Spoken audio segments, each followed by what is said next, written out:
Can I have a motion to review and approve the meetings from the previous, our previous meetings? Is it meetings or meeting, Michael? The minutes that were circulated. Yeah. I think the only. Oh, you know what? Just one. It was just from the very last Okay. meeting. You're right. That's But what I thought. Yeah, I think I still need to create a November set of minutes that might be missing. So I'll look at that and review that. But you definitely have December's minutes that were circulated for your review ahead tonight. Okay, great. Great. Could I have a motion, please? I move to approve December minutes. All those in favor? Aye. Aye. I think it's unanimous. So let's move on to the next item, the planner's report. Always the best part of every meeting. So to the chair, circulated to the board for review. Was there anything that anybody wants to hold for comments or questions from the report? I mean, like, as I typically do, the report runs down a lot of the agenda items that we discussed on and goes over some of the priority projects that are going on. So does anybody have any questions? Okay, in that case, let's move on to the agenda item number 3, the continued from our last meeting, which is the presentation of the draft concept plans for Holy Angels in the extended block. And through the chair, we have Jeff Bagg on from BSC Group. So Jeff, if you want to begin the conversation, I know we wanted to start off talking about uses and where we picked up from last time. So I'm Yeah, sorry, that's great. Jim. I did have a question. I've been having trouble with the microphone. And reading it again. Oh, I'm sorry. No, we do have to vote on the Dodson Flinker thing, but that can come later. Yes. Yep. Okay. Sorry. Move on. Good. Can everybody hear me okay?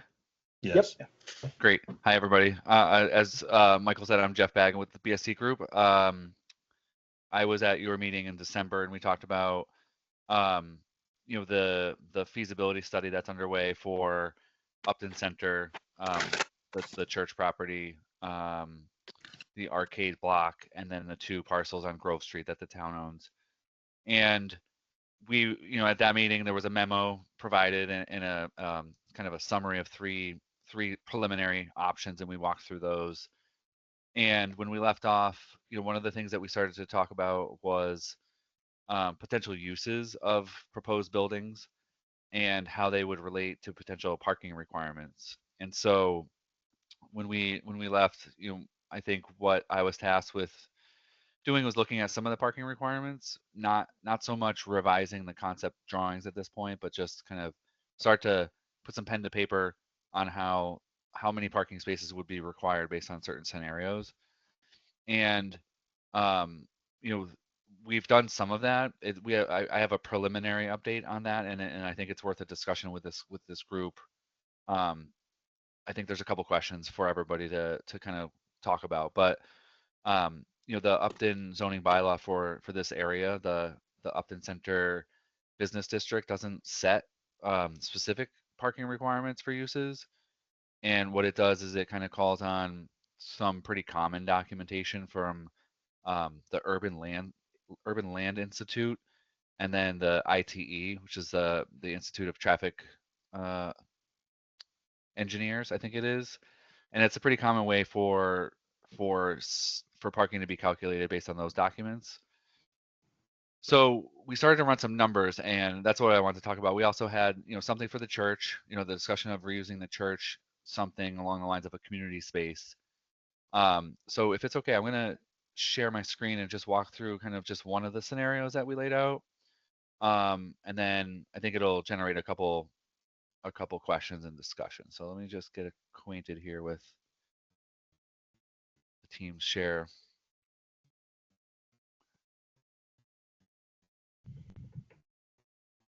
So this should pull up cover slide. I don't have a very long presentation, it's a couple slides, but this one's labeled for today's date. What this image on the left was one of the concepts that we talked about at the last meeting. And so you can see at the top of the page in gray is the Holy Angels Church building. And then building 1 that's labeled there is the arcade block. And, we're making, we're evaluating options. So this option shows that building would be demolished and rebuilt. And this is conceptual, for discussion purposes. And then on the bottom of the page is building 2. And so that's another proposed new building that would face along Grove Street. And so, it shows parking at the rear of the buildings. It shows the roundabout is the Mass DOT project, the TIP project that's, funded and on a schedule to happen some point, I don't know, 2029, maybe 2028, somewhere in the future, but we mapped that out. We're showing the sidewalks. And then, we're showing on the adjacent to the Center Brook, a conceptual trail that would go down to the bottom of the page. There's a bridge project. So the bridge would be replaced on Grove Street. And so conceptually there'd be a trail that runs up along that stream. And then at the very bottom of the page was a very, it's not part of our project, but it appeared in the 2019 visioning, just this idea of some kind of connection over to the right to connect to the community center. So we talked about this last time, but what we started to do is look at potential uses. And I think what I'm going to just present is this idea of mixed uses. So on the right side of the page is some of the calculations we're using. So building 1, I know it's hard to see on the map. So it's a 5,200 square foot building. So that's a footprint. And we're talking about a 2-story building, for this discussion.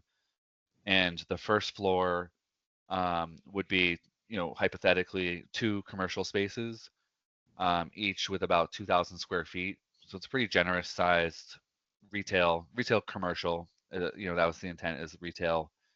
And then the second floor would have 5 1-bedroom apartments. And then for building 2, the scenario that we're looking at is similar, mixed use building.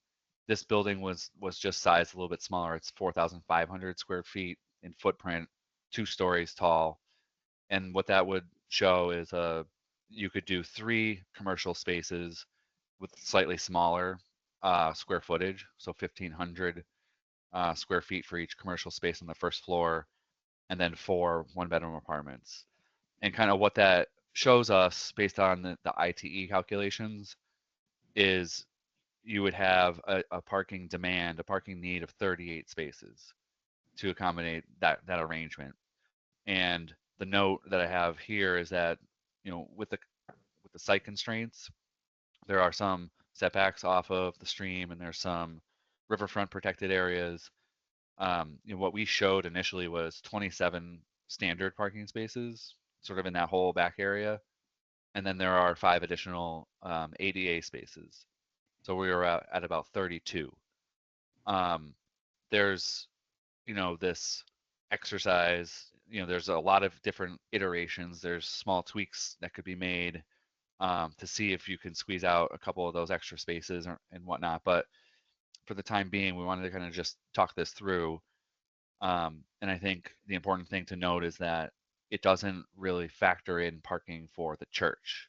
So if the church, which is a clear goal, if that church were activated for community space, we did look at that as well, but it jumps up the parking requirement to about an increase of an additional 47 spaces. So we looked at the church. I think I have it actually in this. Well, it's the next discussion piece, but we were, that's where I wanted to stop, because I think it's difficult. The site overall is relatively small when you put in these buildings, and it's not uncommon that parking becomes one of the constraints. So when you look at a site like this, you look at the resource areas, and there are constraints that come from those, and then you plot out some buildings and the parking requirements, and then the parking itself could actually dictate what else could be done. So from here, there's a couple different options that we wanted to discuss. And I don't see Michael on camera, but I don't know if Michael wants to jump in at all we spoke earlier today just to get a sense of the direction. And so, Michael, I don't know if you want to ask questions or if I'm not being clear on kind of this proposal. The other scenario that we did run just for a quick discussion was the same two buildings, the proposed orange buildings, but we ran them as all residential, which from our look at the zoning, the zoning bylaw, you can't actually build an all residential building in this district. But for conceptual purposes, we did look at that, and it would be building 1 would be eight apartments, and then building 2 would be 9 apartments. So that'd be 17 units of housing that could kind of fit there. But so from there, I think we want to talk about how does this fit in with the use of the church, shared parking ideas and things like that to really accommodate what the town's looking for. So I'll stop here. I have one more slide that maybe we can talk about in a minute. It better incorporates the church discussion. Jeff, I just wanted to, the last thing you said with the number of units, I mean, that's assuming an all residential of those two, but yeah.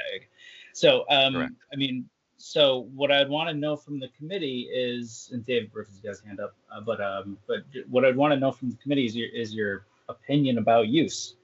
Would you rather see mixed use incorporating commercial components into some makeup of these buildings? And Jeff has the building 1 and the building 2 option up there, but really me and Jeff also spoke about potentially moving to the I forget, it was option number 3 or whatever it was, which basically just would eliminate building 2 to provide for more parking and to avoid this avoid a potential conflict of parking. I mean, we all sort of know the issues that are present there with regard to the brewery and the spillover demand that they have into that parking lot, as well as, Jeff had brought up the idea of shared parking as an option for this development with the community center, but as he was unaware. Oh, and I still need to send that to you, Jeff. I still haven't. Obviously there's a shared parking agreement that the community center is already engaged in, so that I don't know if shared parking would really be an option across.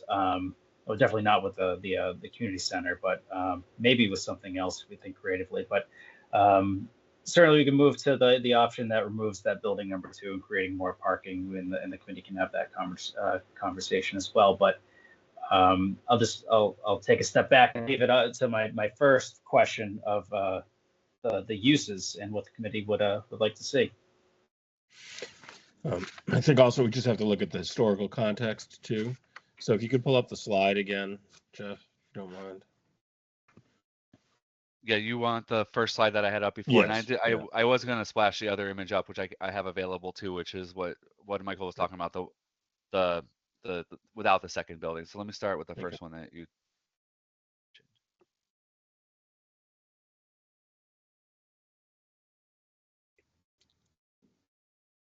So that should be showing the graphic on the left. Yep. Just kind of for the record and to not belabor a point, but the church never had any parking of any kind.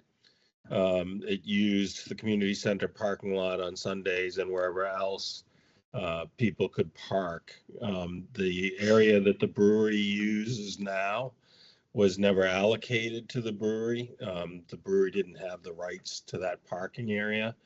This was a school bus parking lot. At one time, it was a fuel depot. At another time, so in terms of overall, gain or loss of parking, what you're showing is basically a net gain in municipal parking. Fairly substantial one, even though it's deficient from the terms, and this is what you pointed out, be a constraint to development, depending on ZBA and planning board approval, whether they would be willing to grant any kind of waiver based upon, public interest or that kind of thing. The other point I would make is that, the limit of parking is really under the current use is almost the stream bank, not honoring the setbacks that are, traditionally required. So we have a historical use that has incorporated parking basically almost to the edge of what you have illustrated as a path.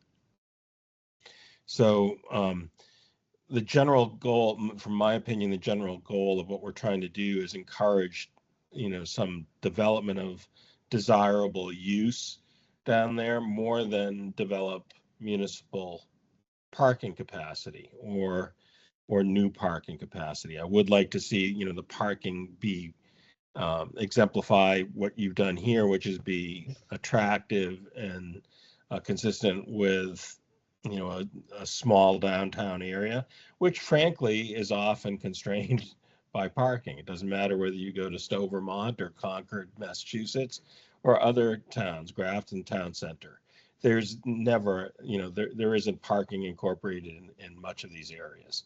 So I really like the overall concept that you've portrayed, and I do like the idea of having 2 new buildings down there that are, I don't know, state of the art wouldn't be the right word, but contemporary in structure, current meeting, current structural standards, energy efficiency, and that kind of thing.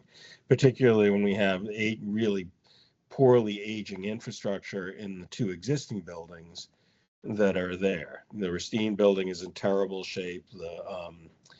The church is also in not great shape. So, having some sort of vision that would allow the future development of this kind, I think is consistent with what we're trying to accomplish. And David, you had your hand up. Yeah, I got one simple question, which I'll ask first, and then a couple of comments. The pedestrian crossings and triangles there are lifted straight from the TIP project. Is that right? Yeah, that we're given access to the most recent CAD files, Okay. so that it is plotted out. I mean, Okay. it's not survey level, but it is intended to kind of be close to what they're proposing, so that we could work Sure. that in. Yep. Yeah, I get that. To answer the question that was just asked, I prefer the mixed use for this reason, which hasn't really been brought up. It's a short walk from the community center, so it integrates community life with potential cafes and bookstore and miniature CVS, that sort of thing. The sort of thing that people who go to the community center might like to be able to walk around to. So that's just one point I think I'd like to point out. The other question is not for Jeff, but just a reminder, back in 2019, 2020, some of the plan stumbled on the selectmen considered the asking price for the arcade was too high. Do we have a sense if that objection is, do we have a sense of what the asking price might be? Because that would have to, the arcade would have to go, or at least, would have to go. And which means the town would have to buy it. So that's a question not for Jeff, but we ought to bear in mind that is implied in this plan. Yeah, Michael, I don't know if you want to answer. I think, yes, it's correct to point out that for building 1 shown on the screen, it is implied that it is somehow absorbed into a project. So the town doesn't currently have ownership of that. So that is an important consideration. And that's something that I think the committee talked about last time. And Michael, I don't know if we want to talk about today, which is, this plan is conceptual in nature, and it could take time to acquire for someone, whether it's a town or a developer, to acquire that property where building 1 is and build all this. If there's any other interim steps or information that the town would want to have in the meantime, while the arcade block is not in town ownership. David, to sort of answer your question, I don't have a sense of where the arcade block is with their asking price currently, if they have one. So that's a conversation that needs to be had again. Julie has her hands up. Julie, would you like to ask a question? You're muted. Muted. I took down my hand instead of hitting unmute. So I'm looking at building 2 and with the original thought where you're saying this doesn't meet the amount of spots that would be required typically for parking. And I hear what you're saying, Gina, about we could maybe get kind of an override with that. But could you also make building 2 maybe half the size and then you'd have a few more spots? I think that, I mean, our firm is not an architectural firm. I'll say that like a disclaimer, like I'm not a lawyer kind of thing, but I think it's already kind of small. I would Yeah. say, admittedly, like 4,500 square feet for a footprint. It's like a 9,000 square foot building is pretty small.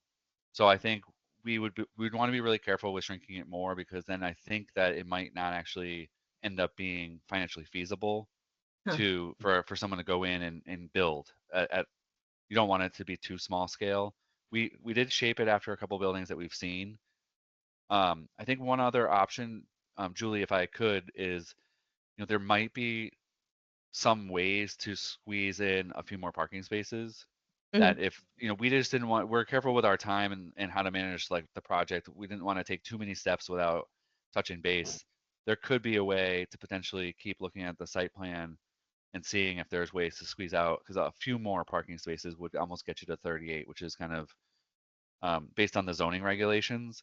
The 38 would be what the planning board would want to look at as baseline, and then maybe there is some future discussion about some slight reductions from that. But we didn't do that exercise. We didn't really kind of go through this site plan in much more detail at this point yet. Well, but we the other thing, I know it hasn't been incorporated into the scope of work, but I think maybe it should be, is that, we're looking at just these, the existing parking area, and Holy Angels, where I see a kind of a, I don't know if it's an opportunity or more of a pain in the neck, is, the parking that's currently, the vacant Racine building has a fair amount of parking there.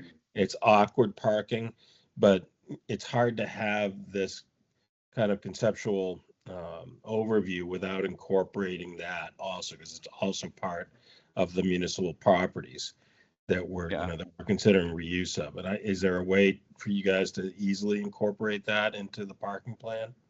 Good question. I think we could look at it. I think it's tricky. It might be, I would say that it might be slightly trickier than just looking at just that parking, because I think you want to understand the future use of the Racine building, because that, whatever current use or a future use of that, is also going to require parking. So it's like, robbing Peter to pay Paul, kind of like if you shift too many pieces of the puzzle to grab that parking, it could leave the future use of that building without enough parking itself. I would just wanted to put that out there. And I think on the image that's actually up right now, there is, if you look on the very left side of the page, it's in black ink. There's a couple outline of some parking spaces. I think we touched on that very briefly last time. That was something that maybe was part of the Mass DOT project. And then, Gene, I think you properly picked out that then facing Grove Street, that angled parking, it's just one big driveway apron. It's complex to kind of figure out how to make that and square everything off and make it actually usable or more usable parking. So it might be certainly something to look at in the big picture, but I don't know that our scope will allow us to dive too deep over there. Yeah. Well, I think that, the biggest takeaway that I see from instructing us and moving forward is we're parking constrained we're going to run into a conflict between the zoning regulation and planning requirements for parking per unit or per square foot of retail space and what we have available for space. Right. So the aspiration of building out, these buildings, certainly you're at the point of reaching the level of constraint. So 3 stories, let's say we wanted to do 3 stories, that's just going to add to the parking problem from the perspective of getting permits. I mean, Joe and Michael can speak to that much more clearly than I can, but it does seem like what you've provided us with shows really kind of what we can expect for maximum building footprints Yeah, and then in I the think area. what I'd like to do is switch. I'd like to stop this share and just go back to the other one. I think it was concept C, which just showed one building. I just want to make sure that um, myself included, just kind of remind us of what that concept plan So- looked like. Mhm. Let's see here, lost. Where you don't have a second building added into the Correct. parking area. Correct. Yeah. I just think it's worth just reiterating what that one looked like. It does increase the amount of parking that would be a little bit more freely available. So this should have switched to just one orange building, so next to the church. And then what we had shown, this was the last one, this was concept C from the last meeting, but on Grove Street, instead of a building facing the street, we were trying to figure out if there was a way to increase or maximize the number of parking spaces that would be available by doing that.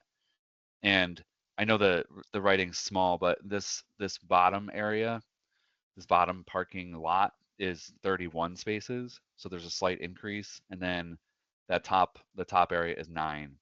So this is still where we're not sure we squeezed this or maximize the amount of parking spaces we could get, but we did look at kind of what does it do if the arcade block does get renovated.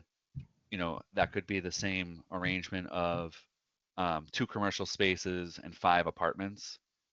And then, I think some of the parking gets provided right behind the building, and then some of the additional parking goes in that bottom lot. But then there's a little bit of extra parking there.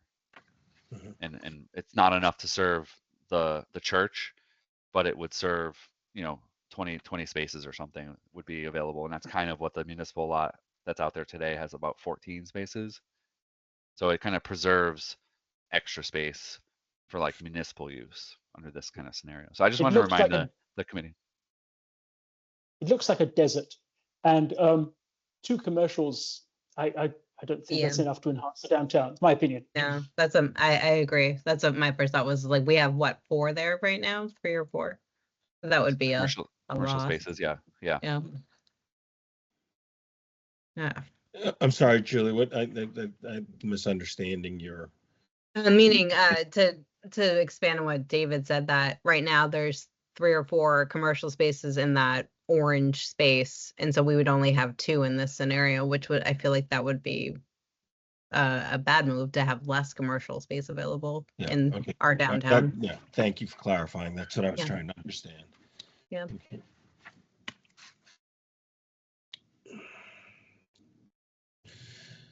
All right, so just from a general discussion perspective, I think let's talk briefly about mixed use for, versus all commercial versus all residential. I'd like to have an understanding of what the committee members think. I can go first. I think that we do want to have mixed use. It's kind of consistent and with the downtown current use. It's what we're trying to promote or encourage in the visioning plan.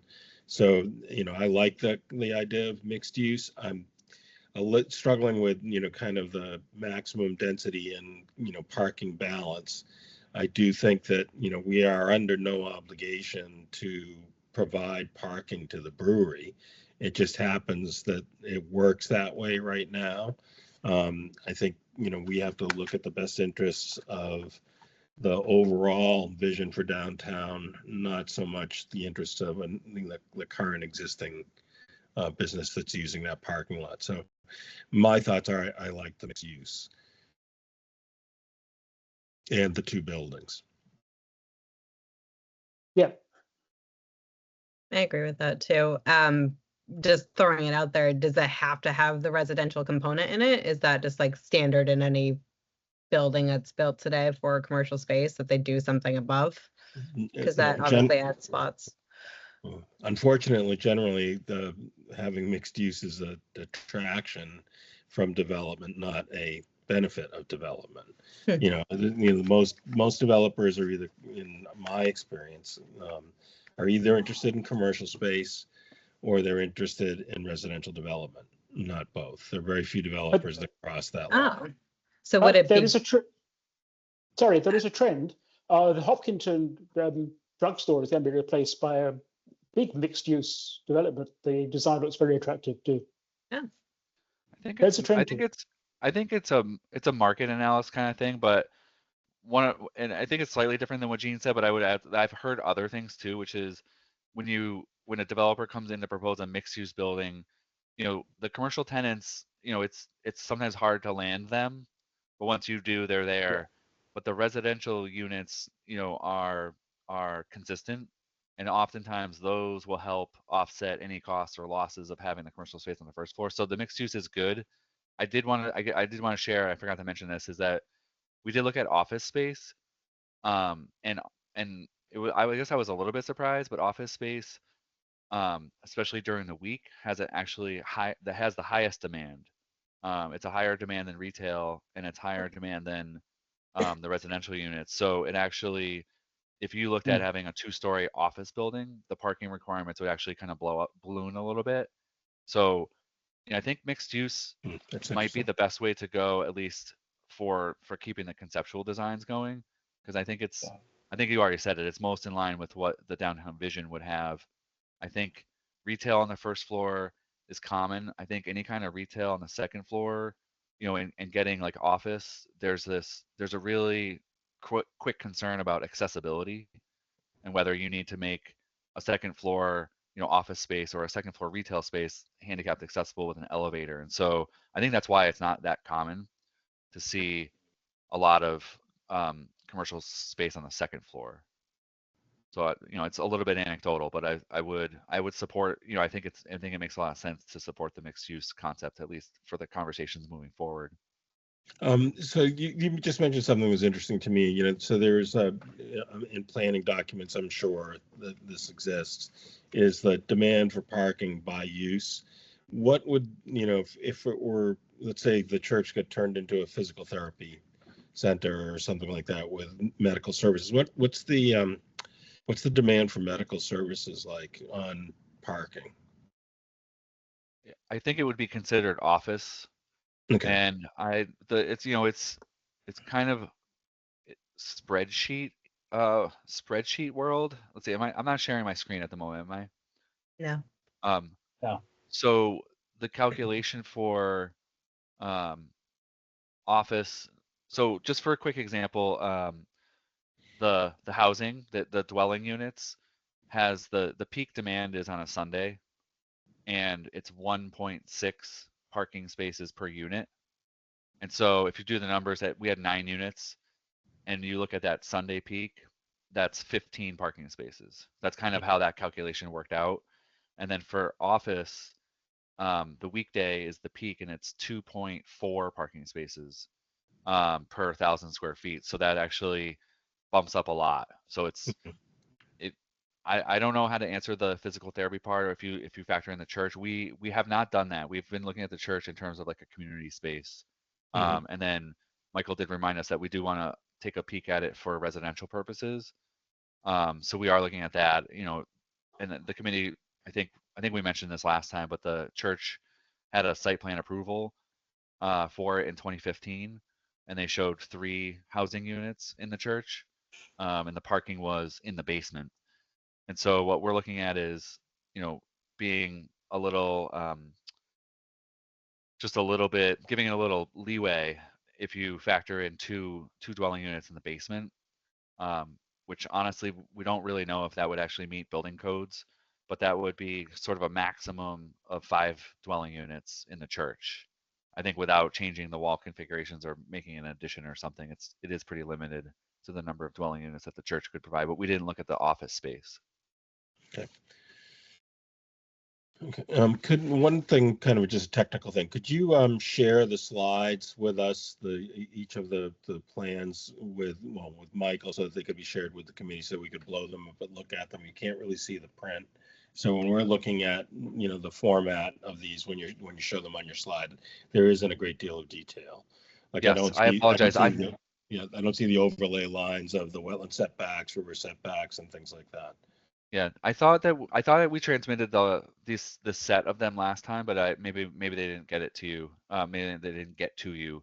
The conceptual drawings haven't changed. I'm happy to provide these slides that I'm working off of today. These were Okay. just kind of like to get the story, the Right. conversation moving forward. Mhm. So yeah, I don't And want Yeah, to if those are talk about if the there's if questions. those are the plans from last time, those are already distributed, so you should have those. Yeah. But I can make sure that those are readily accessible to everybody by Absolutely. sending them in another email. All right, thank you. I'm sorry if I missed them.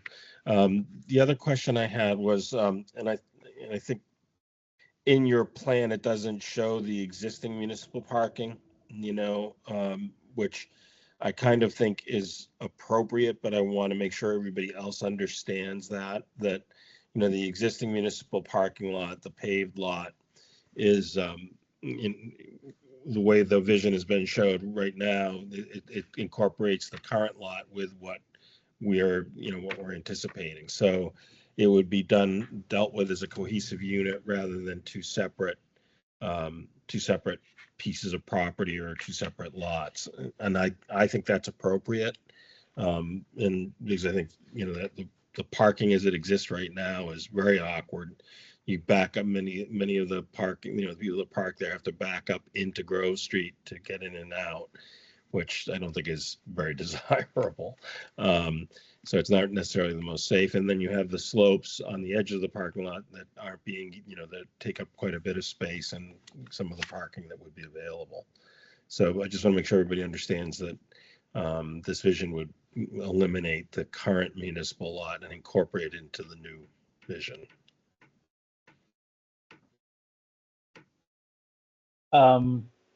So Gene, if I could jump in quickly, just to attempt to summarize a little bit. So far the committee has expressed that a preference for providing two buildings rather than just the one. Assuming that the arcade block is in the future, that it all falls into place, right? This is all conceptual. So two rather than one. And what I would suggest is whatever the makeup of parking is, this is conceptual. I want to make sure that the conceptual plan can provide some form of reality, right? So if we're showing a mix of office or a mix of a lower commercial, uh, a different commercial use with a lower parking demand, that the parking setup that we're showing in these plans are achievable in some way, because these plans may not, and probably likely not to become exactly what you end up seeing out there if this were to go out to RFP and you get somebody interested in actually doing something, right? They're going to want to build it to what they want if they have an interest. But obviously that is in keeping in mind that you as the committee, and then passing this off to the select board, are setting the table for that conversation to structure in a way that you would prefer to see it, right? But it's always going to be dependent on what the market is producing for demand for a mix of commercial use, mix of commercial residential, right? So I guess it's important to have the outline of what you would prefer to see out there, and we can work from there to achieve that that vision. And then I just wanted to mention, to roll right into, I did talk to Jeff today about trying to get engineered parking plans for at least the gravel lot in the more near term. So identifying that parking as being parking and improved parking and dedicated parking, maybe if, for the next 5 years, and getting some actually improved parking over there. And then that's with the other earmark money that this committee has voted to dedicate for obtaining that. And whatever happens with this process, as far as these conceptual plans, and whoever a developer decides to take us up on the offer and build something, we want to have dedicated parking out there in the short term. Thanks, Mark. Yeah, so Michael and I had talked earlier this week about just kind of having movement, not for the sake of movement, but actually having an outcome from all the work that we tend to, all of the talking we do. It's kind of one of the things that is problematic in my mind in where the EDC is right now because of funds and these constraints that we keep on running into at the church and things. So I really want to see us have some tangible impact, some visible impact in the downtown from the work that the time we've spent in trying to do these visioning processes and looking at the parking lot and trying to see what we can do with available funding that could end up with a real outcome. And the one that seemed to me to be the low-hanging fruit, and we talked about it before, is improving the existing parking, making sure it works, making sure it's environmentally sensitive, making sure that it maximizes the space available, and making sure that we start to develop kind of a natural amenity concept for downtown. The vision that Jeff has produced, at least it shows some park-like structures. I'd like to see that be realized in a formal parking plan. So that's kind of an outgrowth of what we're talking about now. What Michael has just mentioned is that we do have some money available through the earmarks. I'd like to see us moving forward in a tangible design. And I think if I could, I have I have an aerial photo of the existing town parking lot. So we talked this afternoon. What I put together is just really quick, but I think there's some merit in the discussion in terms of the project that we have ongoing right now, and then a future project, because we had 3 initial drawings at the first meeting, and I think we understood that there was one in particular that no one really wanted to see again, and I think that's fine. And where the church was removed, and I think we have this opportunity to potentially show at least conceptually what would happen if you're just talking about the town-owned parcels, because I think the fact that the arcade block is privately owned still is a reality. I think there's a little bit of reality there. I see a hand, but I don't know if you want me to share my screen and just walk through. I have like 2 just kind of graphics just to kind of orient But just a this comment discussion a you little bit. said. Yep. Just a comment on what you said. I think Pierre and I did not object to number 4. We need to know costs before, but I believe that should be on the table. Okay. Right, and we have the I can drawings. talk So about yeah. later, Okay. but go ahead. Okay. Yeah. So yeah. Sorry if I misconstrued that, but I think I do think that there's a quick conversation.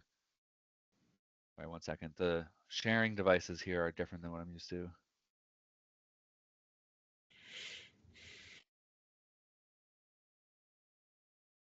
Okay, great. So this should just be an aerial.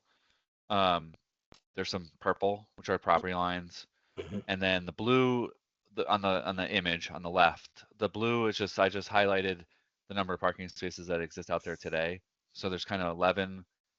Like, it's kind of nice because there's actually cars parked in the aerial. There's one empty spot right there. So that's 11 on that top bank, and then 3 on the bottom, and that's just to kind of get oriented. And then so the town owns that, and then the town owns the parcel below that, the Zero Grove Street. And so it is potentially a scenario that while we're in this project to just conceptualize what actually happens without the arcade block in the mix. And so we look at the church at the top of the page, and this is where I had those rough numbers for parking for housing, the 3 units proposed in 2015. We could probably try to maximize it for discussion purposes at 5 units, and that's 8.3 parking spaces. And then the community space, that main floor of the church where all the pews were, and then there's a balcony. We're using about 5,000 square feet for that space, and that's where the ITE code puts out about 47 parking spaces as the need for that. But so just looking at this big picture, the next image is really just rudimentary skills on my part, but I just copied because I want to try to keep the scale. I copied the same parking rows and I put them down over 0 Grove Street. And so, you know, not to scale, not really measured carefully, but you can almost double, you can pretty much double that parking lot by simply swinging it around, and maybe not having another entrance onto Grove Street. You know, the fire department really desires the entrances when you're going for buildings so that they can drive around back. We would want to talk to the fire department about this, but this is something that potentially as our project, we could at least draw the conceptual drawing of this so that the committee has sort of all these range of options. And then as Michael was saying, you know, maybe there's a discussion about this drawing moving forward into a further design phase, to actually get design drawings or engineer drawings to see, you know, what's involved in constructing something like this. So that's what I had, you know, looked at. The rest of this graphic here, the text on the right just captures that the existing municipal lot is 14 spaces. This expanded lot with just this rough illustration, you know, you would still need 33 more spaces to accommodate the church use. So it's still not perfect. It doesn't, it may get, you know, all the spaces required to activate the church here, but it would require a little further exploration. But so that's about as far as I got since a phone call this afternoon, just to kind of put this in front of the committee.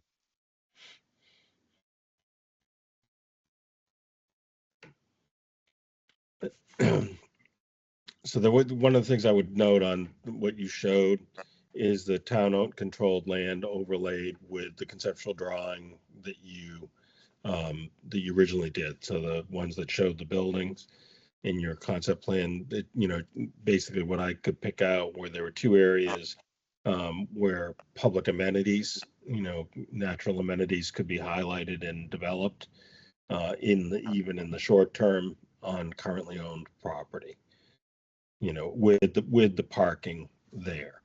Because I think, Correct. you know, we have kind of an ugly desert downtown with the way the parking is set up now. It's just not visually attractive. It doesn't encourage anything like what Julie's vision had put forward in the past in public use. So, you know, and it's people are going to continue to view it as a blighted area unless there's some sort of highlighting of those, you know, the natural amenities or some natural viewscapes. So, you know, I'm strongly in favor of trying to, you know, if we do go through the parking plan, is to incorporate a landscape plan as part of it. You know, that really does allow us to have us even maybe a staged or an incremental approach to some of the areas we know that either cannot or should not be used as parking because they're too close to a natural resource, and using those areas in an appropriate way to encourage public use. Yeah, I think that makes sense. I think on the image that's up, you know, there's one of the number 11, and then it's the area between the parking and Center Brook. You know, some of that would be, you know, likely required to kind of go through some kind of restoration.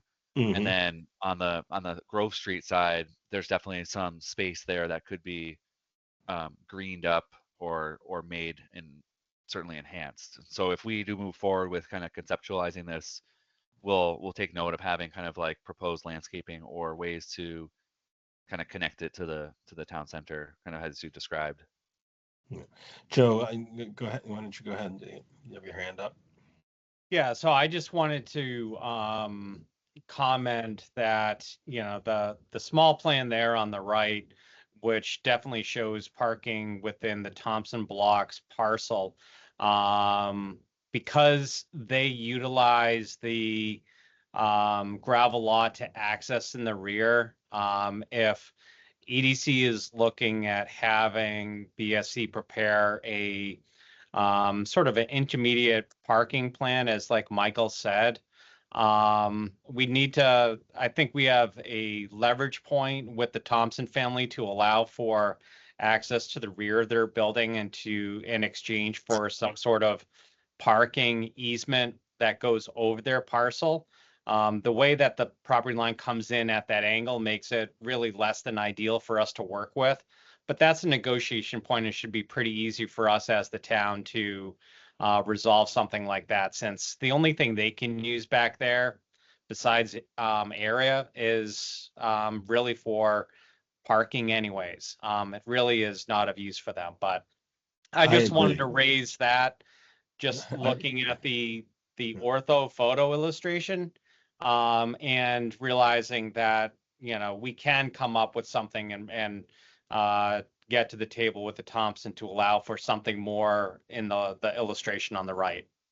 I 100% agree with that.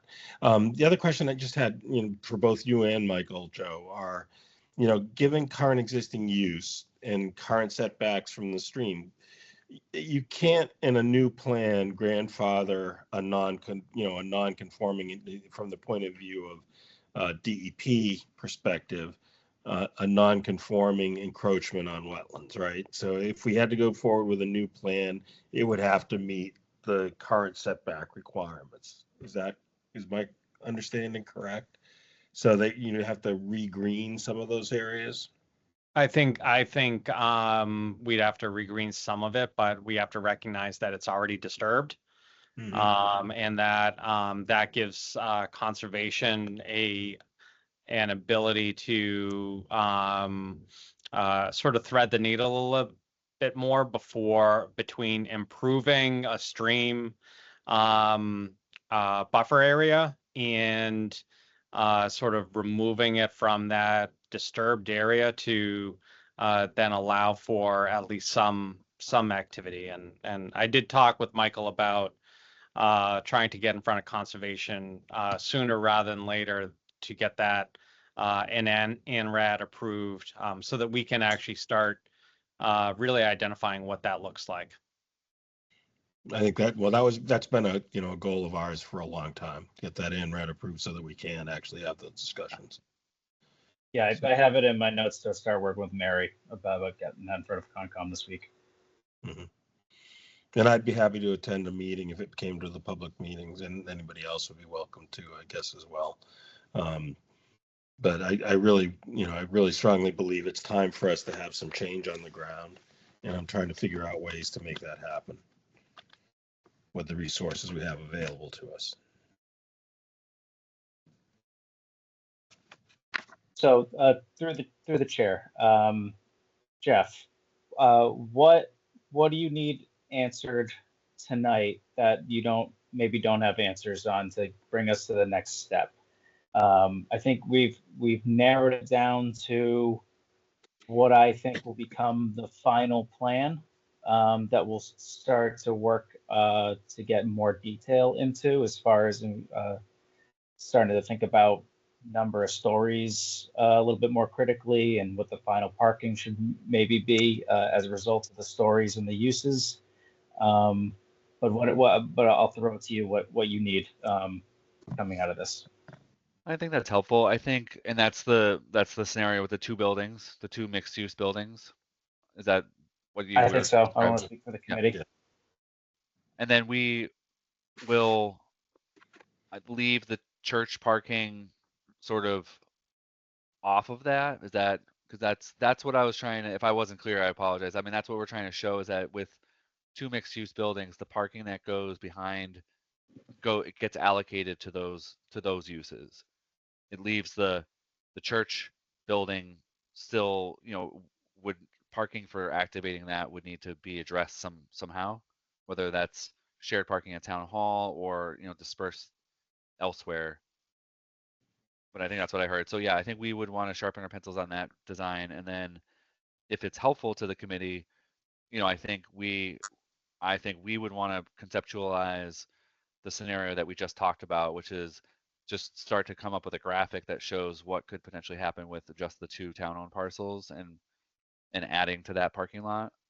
And that leaves the Thompson block sort of, as is, because that's something that we don't have drawn. So we've discussed it, but we don't have that drawn. So if that was something that the committee was interested in kind of having in the packet, I see it as kind of helping round out the range of options.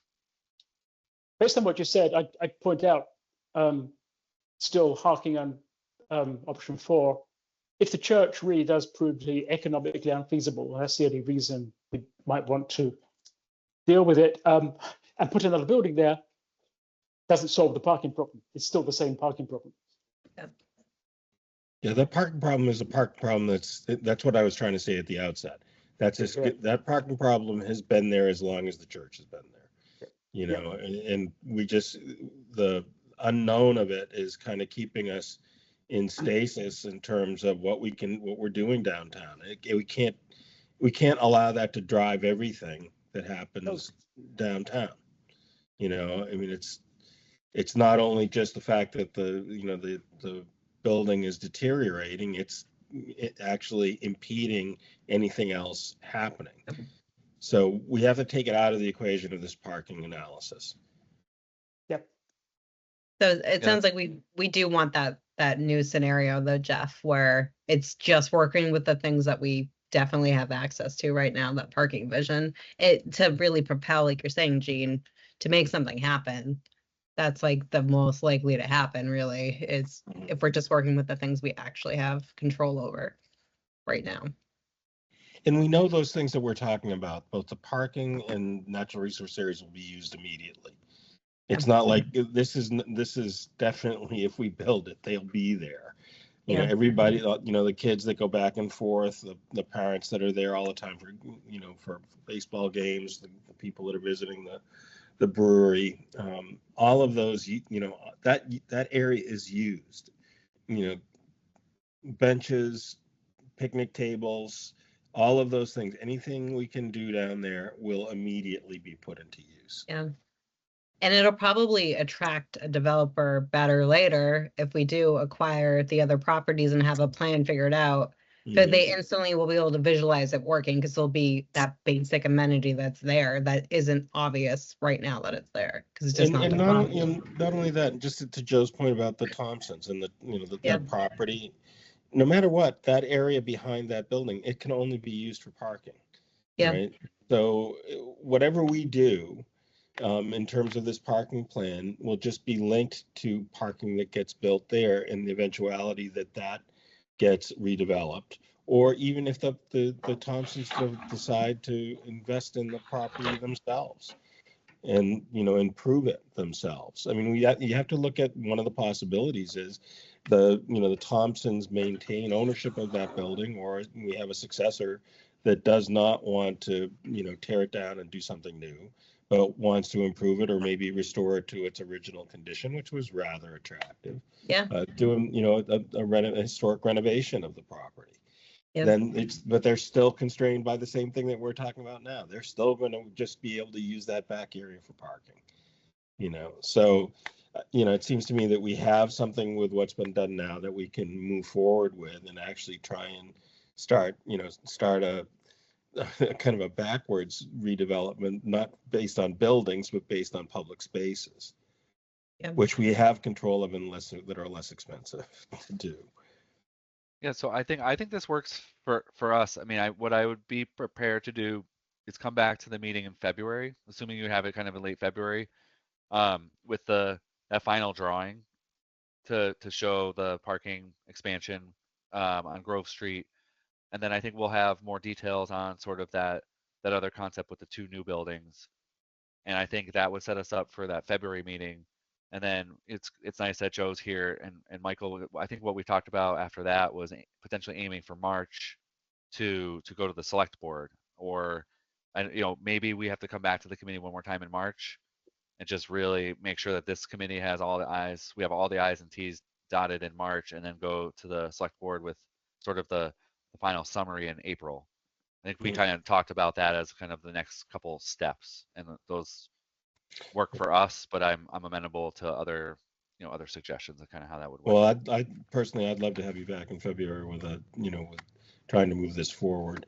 The other thing is I really do feel like we need to try and figure out how to incorporate the Racine triangle into this, because it's just an ugly piece of pavement, and I'm not sure how that can be done, even if it's just conceptual. Gene, I would just and Jeff, because I need to have this entire project wrapped up before well, really June, so I can submit to the state because for the grant funds. I don't want to end up pushing it out too far. Mhm. April, it seems comfortable enough, but if we need to, Jeff, if there are questions that come up that need to be addressed in between meetings, if the committee's comfortable with it, Gene, you and me and Jeff joining, signing on to a meeting and kind of trying to work through those issues as they arise so we're not coming back to another meeting with more questions. We have to push it out any further. I kind of need to start getting wrapped up. I agree. I'm happy to do that. Yeah, that Thank works. you. I'm going to be away the February school break. So my assumption looking at your calendar would be that you would meet the last week in February. Would that be a fair assumption? It's usually the fourth Thursday, or like in this case, this was just the last Thursday. Okay. That would be my one constraint in all candidness, is that I'm going to be away the week of February 17th through the 21st. So if the committee were going to meet on the 20th, if there was some conversation about maybe going to the 27th, that would allow me to attend on the 27th. I think going to the 13th might be too quick to get all the components together in a totally meaningful way. So that would be that's just my one schedule constraint I would share. That actually happens to be the fourth Thursday, the 27th. Yeah. Does that Fourth work, and Michael? last. Does that work, Michael, for you? That works for me. I wouldn't expect Jeff. I wouldn't expect you to be ready with much by that other date. So. Okay. And I was more thinking like if questions immediately came up next week, or obviously before you went away, or the week leading up to the meeting. We can. Yeah, no, I think it's great. I appreciate that. Yeah, they will come up, especially as we conceptualize that new parking area. It'll be great to have access to just make sure we're going in the right direction. From the perspective, Michael, of the ANRAD and Joe, what would be schedule and timing around the ANRAD? Oh, I don't have a schedule yet, but I got to find out when the next Concom meets the third Wednesday of so I might not be able to get on for February if I were to, because I think they need to advertise and send out notices. And Mary's not in tomorrow, unfortunately. So I'll have to touch base with Mary on Monday, but it probably is looking more like March. That won't constrain Jeff's work, though. Well, that shouldn't be constraining to him, right? I don't think so. We weren't necessarily waiting on the ANRAD to complete this process. Okay. All right. That was Okay, one great. of my. Good. That was one of my questions, was getting conservation on board to make sure that whatever plans we're developing, they're on board with, so that we're not going to come up with a vision and an idea and all of a sudden find that a certain percentage of spots that we thought would be available can't be because they need to be repopulated with growth and things like that along the river. So, but tying them into the conversation, I think, is critical to make sure that the plan and its feasibility is not going to be brought down by something that we hadn't anticipated. Okay, great. All right. Okay, any other questions for Jeff, or can we move on to the next items? Jeff, Great. you think Thank you you all have for- everything you need? Yep. And I'll package up there. I basically had 3 slides, and I'll package them up and get them to Michael so the committee can have access to the ones we use tonight. But appreciate it. And so I'll see you back February 27th. Okay, great. Thanks so much, Jeff. Yep. Thank you all. Thanks, Jeff. Okay, so going on, does anybody have any comments on what we just the presentation we just went through, or want to add to it, or do we want to move on with the agenda? Gene, I just want to add one thing. Joe had asked me to reach out to Criterium Dudka, which is the architectural firm that did a structural analysis of Holy Angels back in 2019. Jeff had reached out to them first, inquiring about what it would cost to just update the numbers that they provided in that plan. So it'd be roughly like $1,000 to get them to basically adjust for inflation the numbers that they provided in that plan. That would, and for those who aren't familiar or maybe are familiar, that plan was basically a structural analysis to secure the building, and make sure that it is continually in good baseline repair into the future, right? What it didn't do is imagine scenarios such as we're talking about tonight, whereas it maybe is converted into residential, maybe is converted into some sort of public use, theater, cafe, what have you, right? And I mentioned those two things specifically because the building code and fire code, another code that is applicable to residential, is going to be a much lower threshold than the other example of having some sort of public use where it's definitely going to be required sprinklers, definitely going to be required ADA components and things like that. What the cost would actually be to do either one of those scenarios, maybe just one, maybe the other, to bring that building up to code so that it is usable. What is the actual cost of it? Because it's going to be more than what that initial survey review was, which was just to identify structural components and safety components, I suppose, to just keep that building in sort of good repair until somebody wants to use it. Okay, so in regard to that, I don't know, there was some conversation at one time about us having a certain amount of funds available in a budget, that was approved, and we don't know whether it was returned to the general fund and through town meeting, or whether it still exists. I think it was like $5,000 at one point. And if it hasn't been returned, whether we would have any interest in having that estimate updated. It seems to me, even if we don't, it makes sense to have the estimate updated. Just to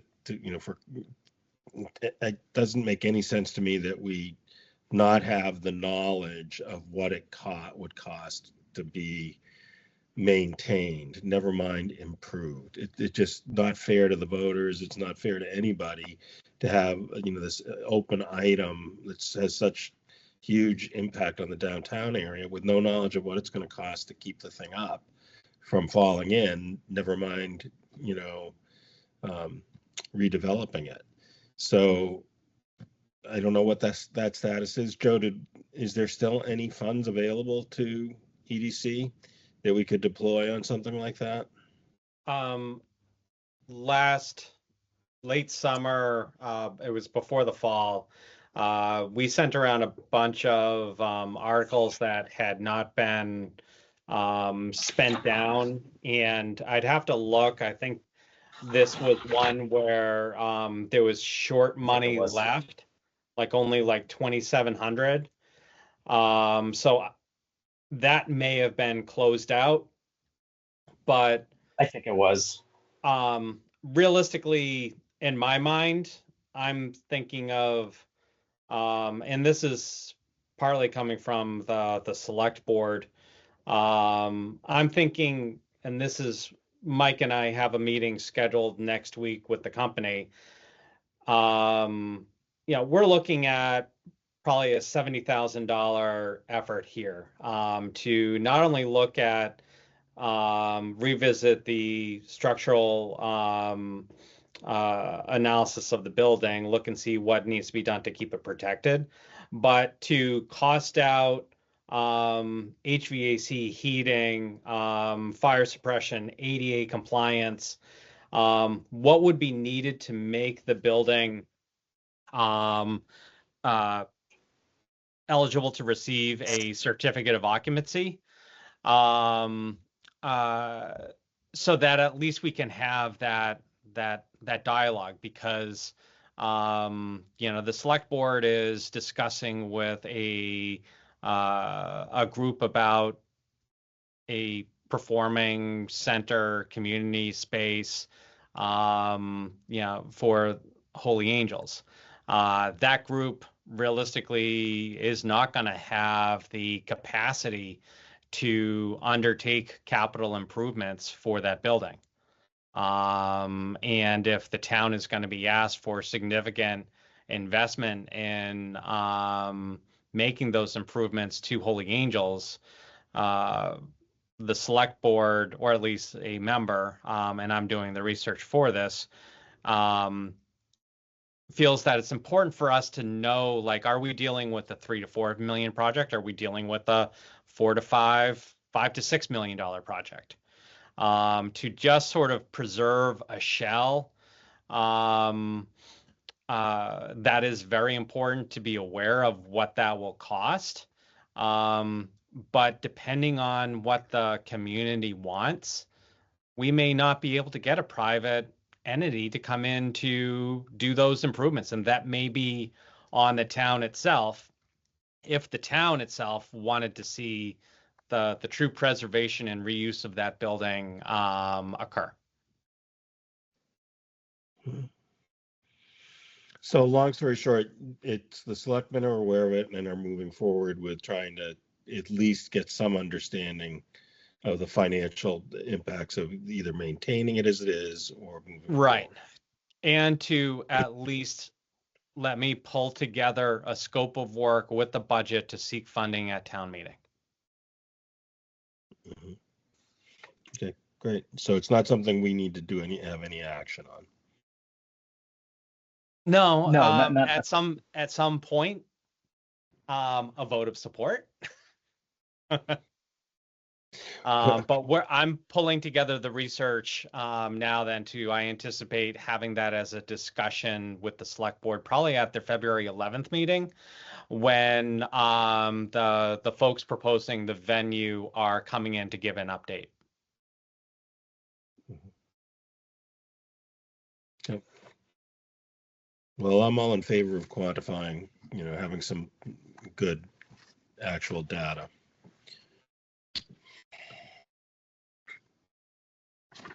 But at this point, at this stage, there's no one else that's come forward, and it would be a non-revenue generating entity, so it'd just be on the town's books, and the town would be supporting it, in essence. For the construction, yes. For hopefully we'd be able to have a use that then would be self-sustaining on an operational standpoint.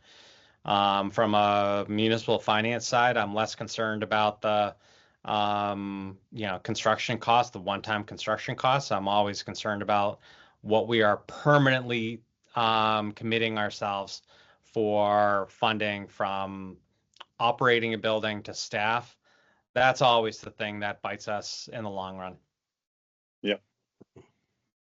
But I also would have to say that it is not a foregone conclusion that there's not a private entity, but until we actually finish the delineation, get an idea what can be built, no private entity is gonna take a look at that. So. Yeah, Understood. we've been over that. Beating that horse a long time. Yep. Yeah.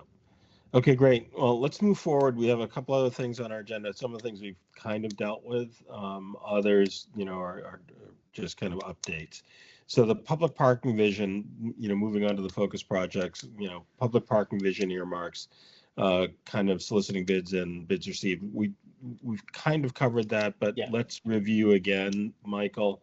The whole soliciting bids, the earmarks, where we are and what we have available, and then how we move forward on, the soliciting bids and the bids received. And I assume we're going with Jeff, trying to Yeah, try to do everything. I think with I Jeff. just left that language in from last time.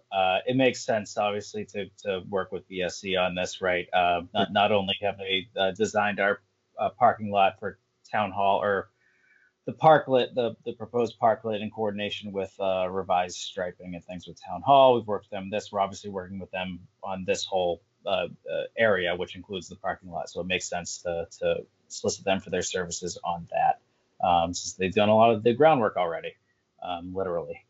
And so we don't need to solicit much more than that. It's planning and engineering services.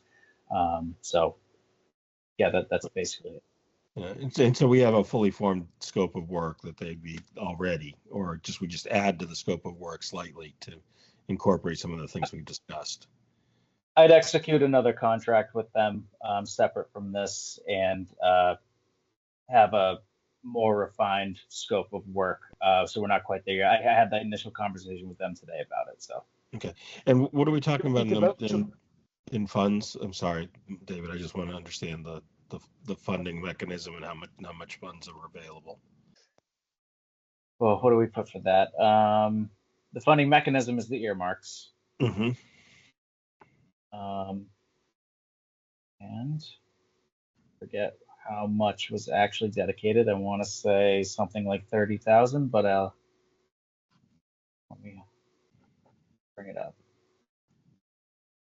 I just wanted to say if we needed to vote, we have the money. Do we technically have to vote to get you to rehire them or continue? I don't want to vote tonight because I don't have a scope of work in front of me, and I certainly don't have a contract. But we'll get there. Appreciate that. Okay, thank you.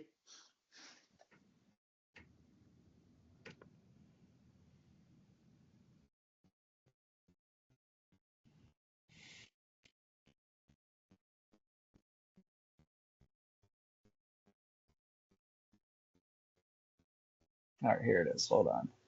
It's coming up.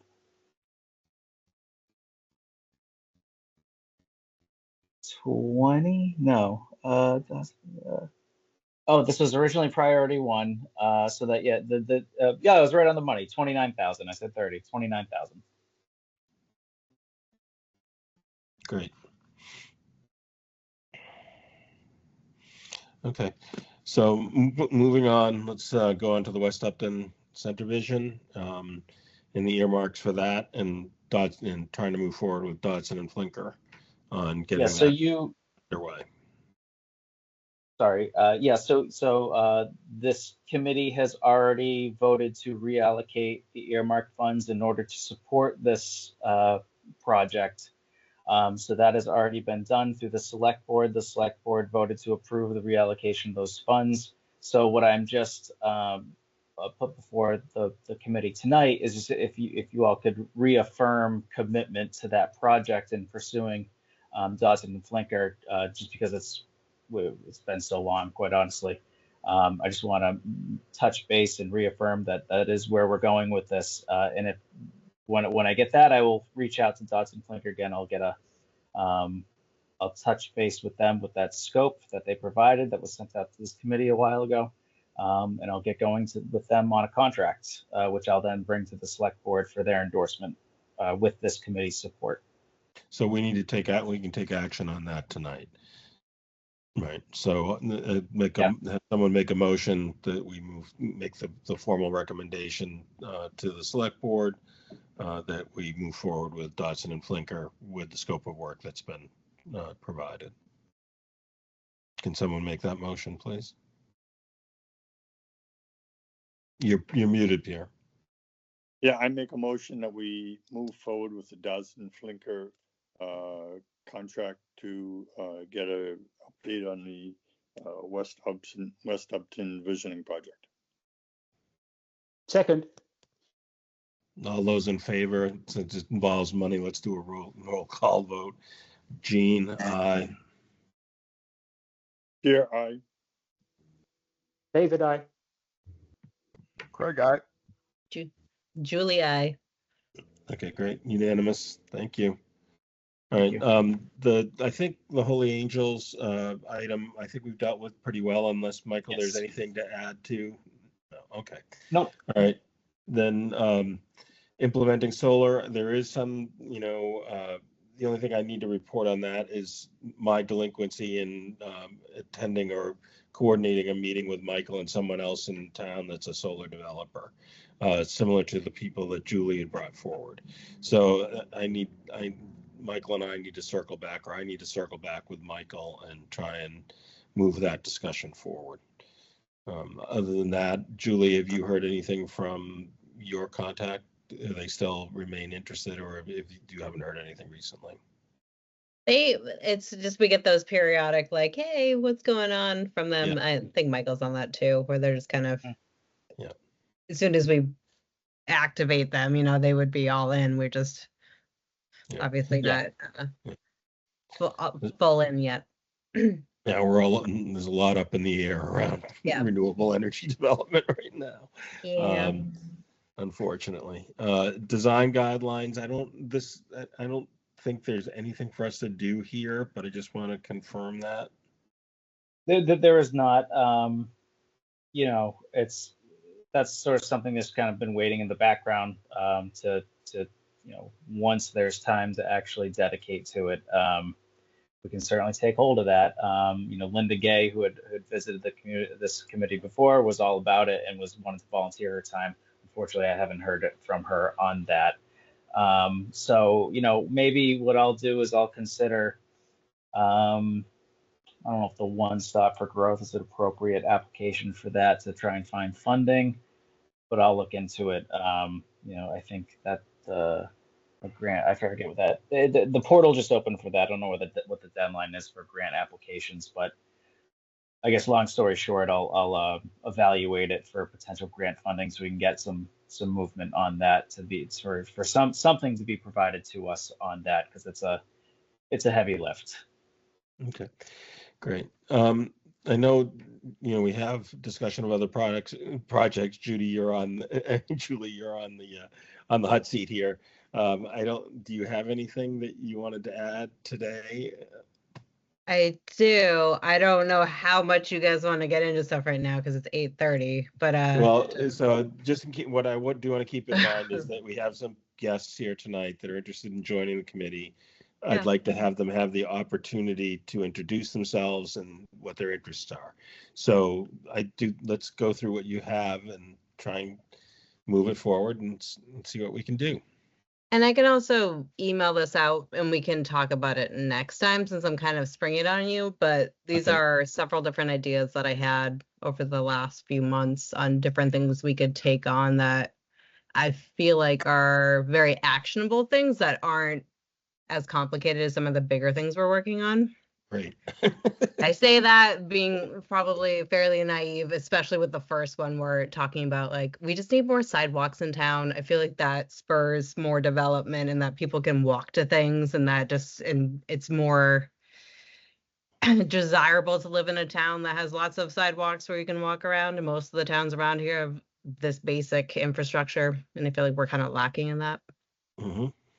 And then the next one, and I'm glad that our town manager happens to be on the call right now, because I even have the idea with him in it, where it'd be great, I think, if we had some sort of mixers a couple times a year that we either sponsor or the town manager sponsors or something like that, where we just get the different groups in town together, the town employees and like the committee members, whoever wants to go, and just people just talking, get to know each other. Because I feel like if we're all more connected, things will move quicker and people might not get stuck on things. And I just heard different bits and pieces in the year I've been on where I think people just don't know each other. So maybe that's why they're resistant to things. So it just seems like an easy way to help everyone if we just work on building relationships.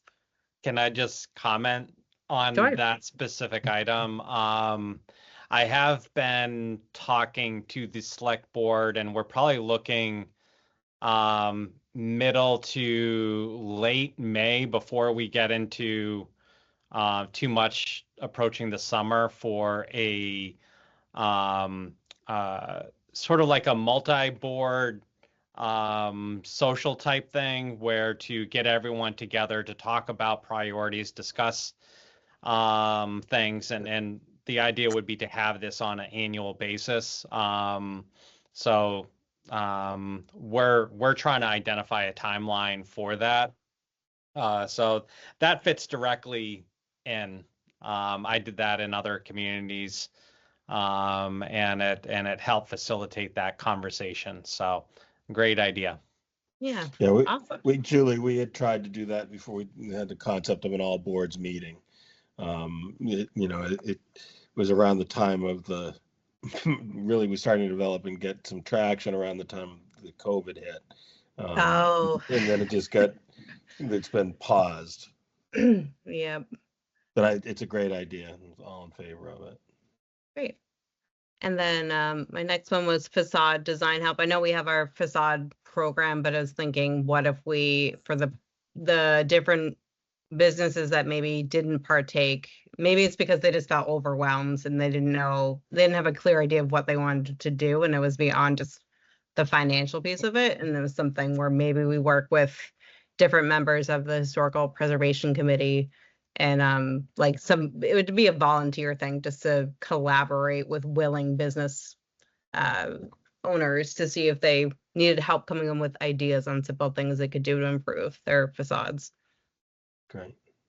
And then historic signage, and this would probably, I imagine, happen later once we've kind of figured out some more pieces downtown, but it'd be nice to have little plaques or things explaining why each spot is significant, just, I don't know, even a sign about Mill Pond right there, like just the history of it, and that there was different, like I think there was a sawmill there, and just there's a lot of things I feel like we could just, little moments people could have that draw you into a downtown area. Like, oh, what does that sign say? And you just go and look at it. I don't know. These are, to me, like basic ways to get more people downtown. And then increasing a community outreach. I just feel like we could do more to let people know on social media when things are happening. And then maybe we find somebody with that background in branding or social media to help us do that. It would be a volunteer thing. And then my last one is highlighting amenities in town, and specifically adding signage to the state forest entrances off of Hopkinton Road. It's kind of tucked by the power lines that I know my family and I have gone that way a bunch of times. And this is one of those things where part of me wants to be selfish and not tell anyone about it, but it also seems like greedy to not share that with other people, that there is an entrance there. And I feel like we should just have a sign that says you can get in there, and then we can maybe have a little community board with sponsors. Julie, on that note, I did want to mention that the Friends of Upton State Forest have been doing a lot of work on that. So I think that there will soon be some signage, actually a lot of signage. They're doing, I think they were referring to it as an interpretive plan. So I think there's actually going to be quite a lot of signing that they're going to be working on in the future. So just want to mention that to you. That might be coming down the road. Oh, that's great. Well, then check on that one. We already got a few things done here. You could reach out if you're interested in it. You could reach out to Ellen Arnold, because she did a full interpretive. She worked with the state, I think it was MassDOT, to do a full interpretive plan. So if you want some more information, she could definitely fill you in. Awesome. Thanks, Craig. Yep. Great. Thanks, Julie. We have two questions. We have two hands up, Joe and David. Joe, do you want to go first? Thanks. And Craig, thanks for saying that, because I had mentioned to Mike the next time One Stop and specifically the downtown initiative kick back up for funding.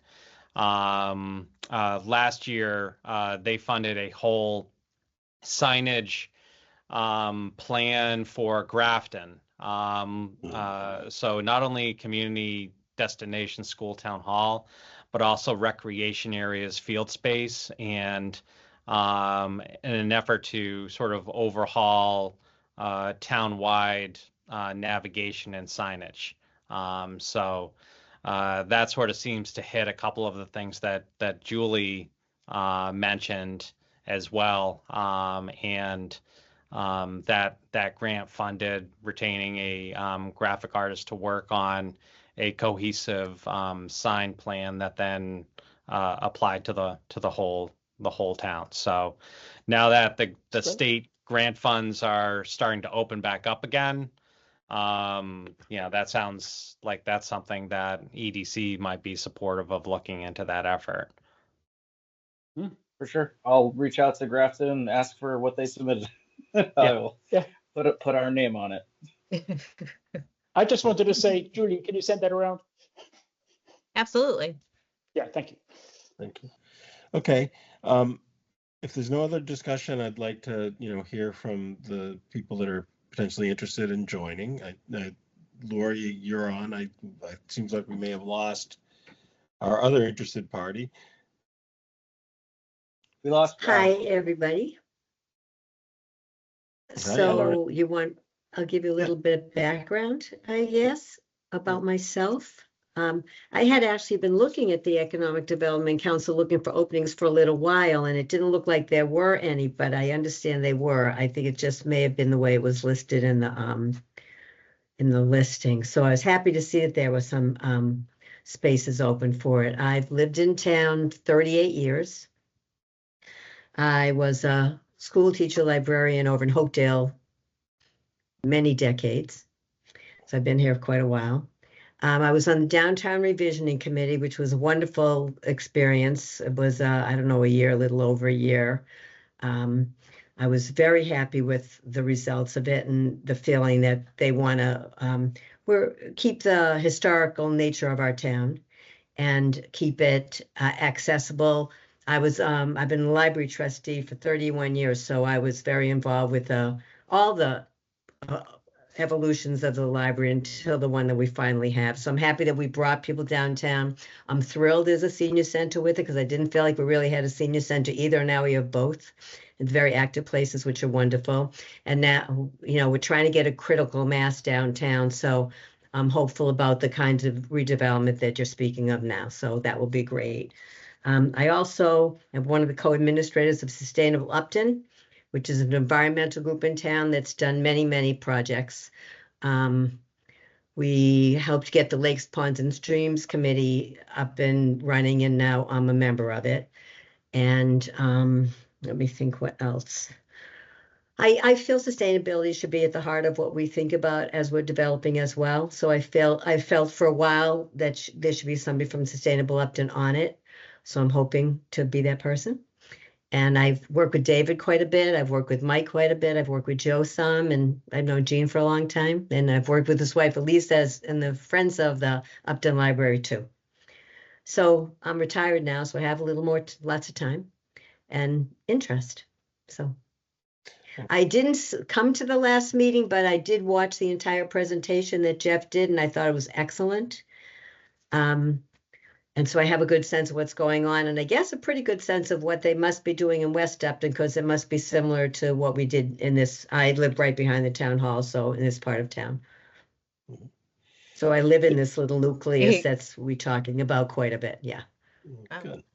So it affects you more than I'm on the outskirts. I'm almost in Hopkinton. So I love our downtown, but I'm not in it every day. Whereas you're like in it every day. That's pretty cool. I'm very much in it. And I also should mention that one of the projects that Sustainable Upton's doing right now is we're helping to implement the Board of Health's grant that they got for air quality monitors all over town. So we've installed 10 air quality, well, there's 9 up. We have 1 more to go.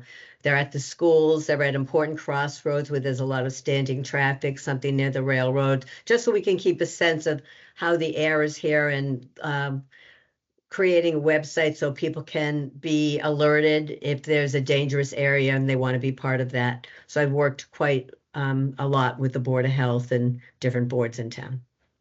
Great. Thanks, Lori. Glad you're interested. Russ, would you like to introduce yourself and express your interest? Sure. My name is Russ Berger. My wife and I owned Red Rock Grill and Bar for the last 12 years. We sold it basically a year ago as of tomorrow.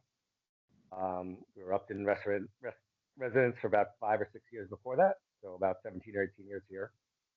So I semi-retired. We also have a pizza trailer. We do events catering for, and we also own a 75-acre farm on South Street that we do have about 20 horses and horseback riding lessons, kids camps, and other ways to try and keep the farm going. And so my background, I have a degree in architecture, degree in food, obviously, and I've worked in business for a long time. So I feel I can be of some use, and I also have more time in my hands these days than I did when owning a restaurant, for sure.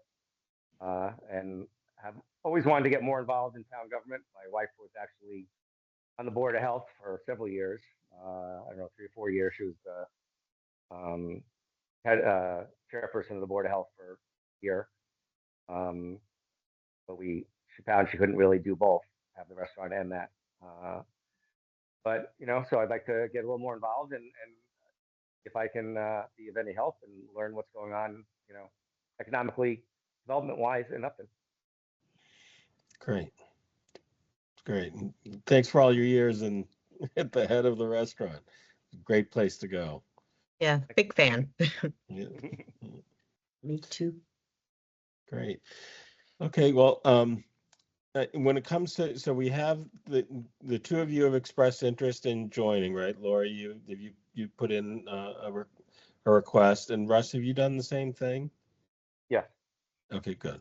Great. And there was one other person that was interested as well, Michael. All right. Yeah, Brett, he was on earlier, but he also joined you at your last meeting. Okay. All right. Yeah. So. And is he here. put in papers as well? Put in a request? Okay. Yeah, everyone has. And you got a chance to meet and talk with Brett at the last meeting as well. Yeah. Great. Okay. And Joe, we have only 2 open spaces, correct? I believe so. I don't have access right now just to verify the number of openings. I think originally it is 2 because I think at one point we had 2, and then when we were getting ready to schedule something, we got another one in, and then we kicked everything to EDC. Okay, great. Okay, well, thanks for introducing yourselves. I guess I don't know how we can make a recommendation when we have good people interested. It's nice to have the interest. Well, maybe we can. mean, I would love to be on the committee. If there's not a need, I will certainly find another one to be on. Well, it's interesting. Your particular background is exactly, honestly, what we've been looking for.